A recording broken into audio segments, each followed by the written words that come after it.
Assalamualaikum warahmatullahi wabarakatuh. Salam buat semua saudaraku yang ada di Kalimantan maupun di luar Kalimantan ya. Di video ini saya mau menjelaskan ya, ini bagaimana membedakan antara mandau baru sama mandau tua. Soalnya saya lihat di sosmed maupun di yang lain ya, ini banyak yang ketipu. Maksudnya mandau baru dibilang mandau tua. Ini saya mau ngasih sedikit tips bagaimana caranya bedakan mandau baru sama mandau tua. Semoga bermanfaat ya.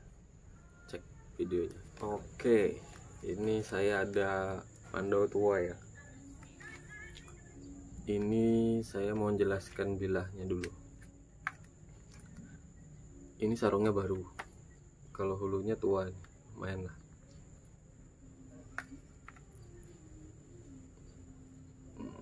Lumayan tua.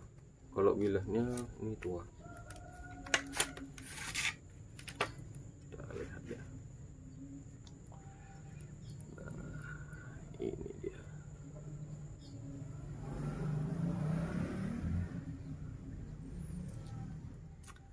Sebenarnya kalau lihat dari sekilas gampang ya bedakannya ya.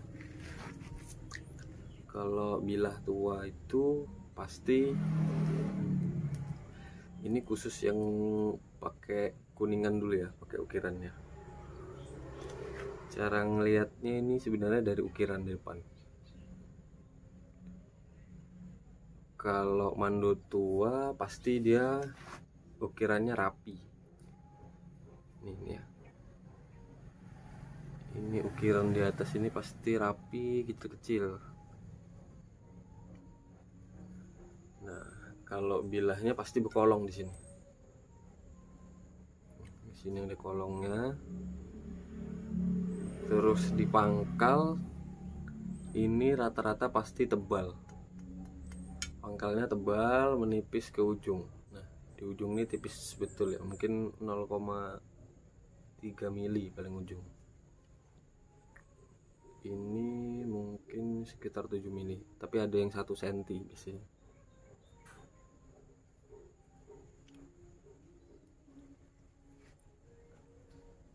Ini ada perbedaan. Nah,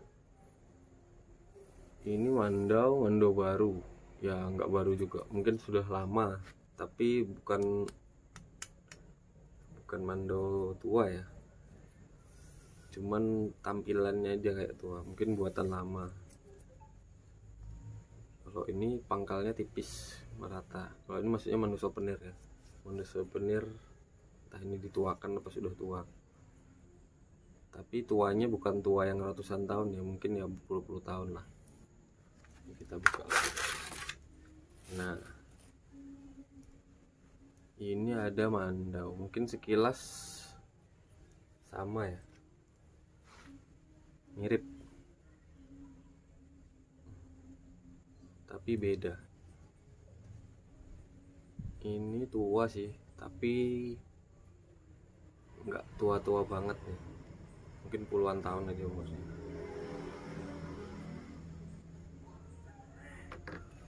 Kalau ini mungkin ratusan,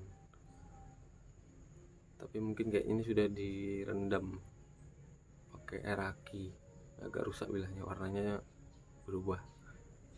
Biasanya mandau begini dia lebih susah bekarat. Kalau kita asah pakai air, dia warnanya kayak lebih putih lah, lama bekaratnya, beda sama bahan per atau yang lain. Terus kalau zaman dulu ini dia bikin lubang ini pakai titik, pakai model kayak dipukul bukan dibor ya. Dia ininya beda, lubang yang ini kalau Kalau mando baru pasti ini rata lubangnya. Kalau mando tua dia pasti kerucut ke dalam. Biasanya di sini lebih kecil pada lubang yang di sini. Soalnya dia nggak dibor, dia dipukul pakai kayak paku ke dalam. Terus kalau mando tua biasanya dia jarang. Sebenarnya kalau mando ini beda sama keris. Kalau keris lebih diutamakan pamornya ya. Kalau mando enggak. Biarpun bilahnya ini bersih, tapi kalau kriteria masuk ukiran, terus modelnya itu dia tua, ya mando tua. Kalau keris kan dia harus berpamor, harus ada urat-uratnya. Kalau mando ini dia berurat tapi homogen. Kalau sekilas gini nggak kelihatan, tapi kalau kita kasih cairan asam, ini baru kelihatan tempal lipatnya. Dia halus, mirip ini samurai. Kok samurai? Katana, pedang katana di Jepang. Sistemnya bikinnya homogen dia, lain campuran besinya. Mungkin dicampur sama besi yang lain, cuma dia nggak dicampur kayak meteorit atau yang lain.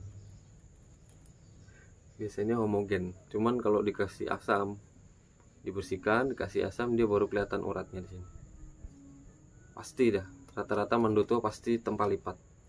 Kalau dia bukan tempal lipat, bukan berarti nggak tua ya, tapi bukan yang ibaratkan bukan yang 100 tahun atau umurnya berapa, mungkin masih puluhan tahun gitu. Masih ada gerinda lah, ibaratkan alat modern. Ini ada lagi nih perbedaannya.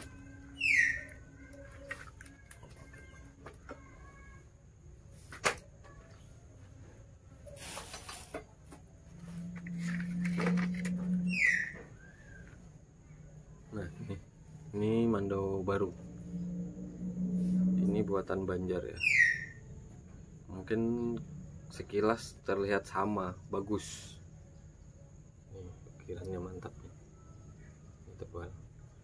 Tapi kalau kita ngikuti pakem, kalau ikuti pakem mando bilah zaman dulu, ini ukirannya kalau yang sekarang begini biasanya rata-rata kotak. Nih dia nggak rapi. Biarpun ini dituakan, direndam pakai cairan asam, kalau orangnya paham pasti tahu ini mando baru. Mungkin sekilas mirip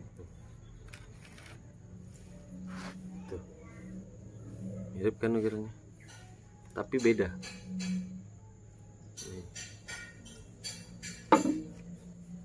Di sini ini ukirannya tebal ya, kalau dibilang kasar lah. Nah, ini pakai gerinda, kelihatan gerindanya. Beda sama yang ini. Ini dia ukirannya halus. Ini sangat kecil-kecil sekali, dan dia nggak pakai alat. Pakai alat kerja, tapi maksudnya bukan alat modern seperti gerinda atau bor. Mungkin dia pakai kikir ya, si manual lah. Ini kita jelaskan tentang bilah ya ini ya. Kalau model bilah begini nih semua suku pasti pakai, rata-rata zaman dulu pakai.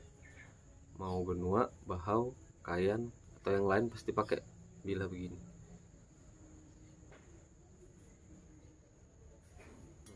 Ini ada lagi nih. Ini tempat orang sih. Ini lain buatan saya juga. Ini minta rapikan aja ukirannya. Cuman kalau sudah jadi begini susah ngerapikannya.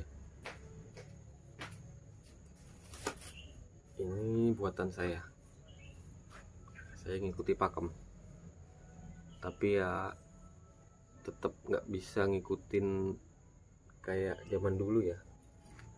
Tetap beda dia, baru sama tua tetap beda. Cuman ya masih ngikut pakem lah. Ada kolongnya. Ini tebal,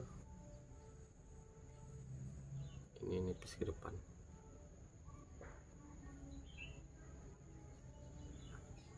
Model saya ngikuti pakem bahari. Ini bedanya di sini.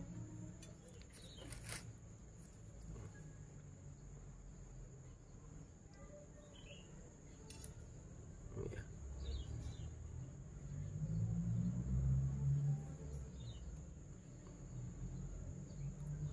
Kelihatan kan ukirannya bedanya. Ini besar dia, tebal.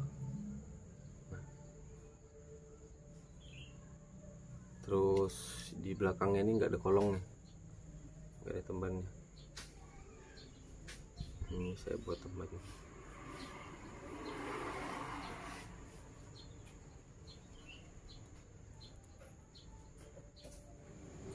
Nah, kalau bilahnya polos, biasanya dia tetap rapi. Terus ada kolongnya, yang penting nih kolong di sini. Kolongnya nih. Kalau bilah tua pasti ada kolongnya. Biarpun dia polos, tua, dia pasti berkolong. Terus bilahnya kalau kita lihat sekilas pasti tempal lipat. Pangkal pasti tebal di sini. Ini saudaraku. Soalnya banyak ya.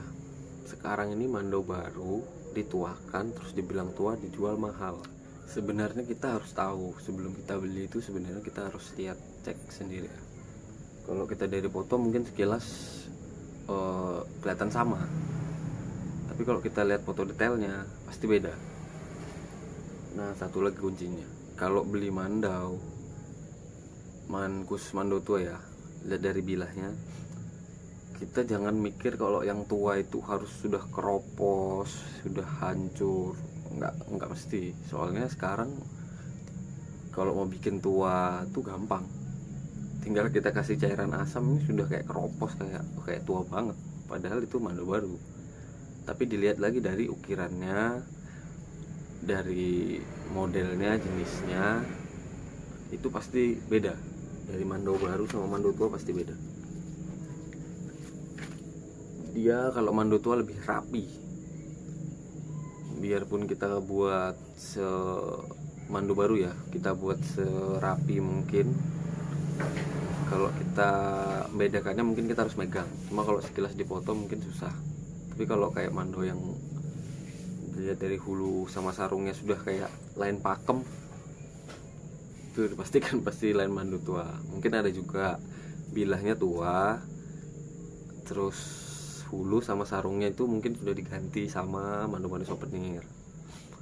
Tapi kalau bilahnya tetap tua, mungkin bisa jadi begitu juga. Atau enggak, hulunya tua, bilah sama sarungnya itu beda, ada juga begitu. Jadi kalau mau lihat kriteria itu sebenarnya banyak. Mulai kalau mau lengkapnya, mulai lihat dari hulu, bilah sama sarung. Kalau dia tua, pasti dia pakem. Kalau model hulu sama sarungnya sudah nggak karu-karuan ya, modelnya ibaratkan ada kayak mandau baru terus dituakan, dikasih apa biar kelihatan usang atau apa, itu tetap mandau baru tapi yang dituakan. Kalau itu nggak masuk pakem, itu jelas jelek, bukan masuk. Kalau kita beli mahal ya kita rugi. Kalau mandau begini ya nggak apa-apa lah kita beli mahal, karena ini pakem. Karena kalau memang jodohnya pasti dapat yang bagus. Saya ngerasa kasihan kalau gitu. Saya lebih mending beli mandau baru tapi pakem daripada beli mandau baru dituakan. Itu lebih ke gimana, penipuan. Kalau kita begini kan sebenarnya keindahannya, tapi tergantung orangnya sih. Kalau basicnya dia lebih cenderung ke tua, ke lebih yang mistis, lebih mungkin dia taunya kalau itu mandau tua, mandau baru dituakan tapi dia taunya tua. Tapi kalau orang yang lebih tahu, lebih paham ke mandau, dia lebih ke keindahan. Mulai dari ukiran, dari bilah, dari sarung, itu pasti beda. Kalau mando tua pasti ukirannya di sini halus, dibilah halus, pokoknya istimewa lah. Mungkin zaman dulu dia buatnya memang pro lah. Mungkin dia buat satu bilah mando ini nggak cuma seminggu 2 minggu, mungkin berbulan-bulan atau bertahun-tahun juga. Ada syarat-syarat khusus juga, nggak sembarangan juga. Makanya jadinya ya bagus lah, biar termakan usia dia semakin lama semakin bagus. Jadi intinya ya guys, para saudaraku semuanya, kalau kalian mau beli mando tua, lebih baik tanya dulu ke ahlinya yang tahu, yang paham tentang mando. Jangan sampai kalian beli mahal-mahal tapi mando itu mando baru, sudah mando baru nggak pakem lagi. Kalau masih pakem ya nggak apa-apa lah. Maksudnya kan ada sekarang mando yang dibilang tua tapi sebenarnya mando baru, terus dikasih gigi-gigi, dikasih penyang-penyang biar kelihatan ngeri, dituakan, terus harganya mahal. Kasihan yang beli, sudah beli mahal-mahal, mandonya bukan mando bagus. Jadi saya sarankan kalau mau beli mando-mando tua atau yang harganya agak lumayan, lebih baik ditanyakan dulu sama yang paham, biar kita nggak ketipu. Nah, mungkin segini saja ya videonya ya. Nanti kalau ada lain kesempatan kita sambung, kita bahas tentang hulu, tentang sarung, semuanya lah, kriteria mando tua. Kalau yang di video ini kita jelaskan bilahnya dulu, biar orang nggak salah paham tentang mandau. Mungkin yang sering nggak pahamnya yang di luar Kalimantan ya, mungkin Kalimantan ada juga nggak paham, cuma ini videonya saya khususkan bagi yang belum paham. Kalau yang sudah paham, kalau saya ada salah-salah kata ya saya ucapkan mohon maaf sebesar-besarnya ya. Ini versi yang saya tahu, karena pengalaman saya megang mando tua, mana mando baru, mando tua, mungkin saya agak paham lah mana mando tua, mando baru. Oke saudaraku, sekian saja ya video kali ini ya. Mudah-mudahan video saya ini bisa membantulah sedikit-sedikit bagi saudaraku yang ingin beli mando-mando tua agar tidak tertipu. Oke, salam dari Kalimantan, Samarinda. Assalamualaikum warahmatullahi wabarakatuh.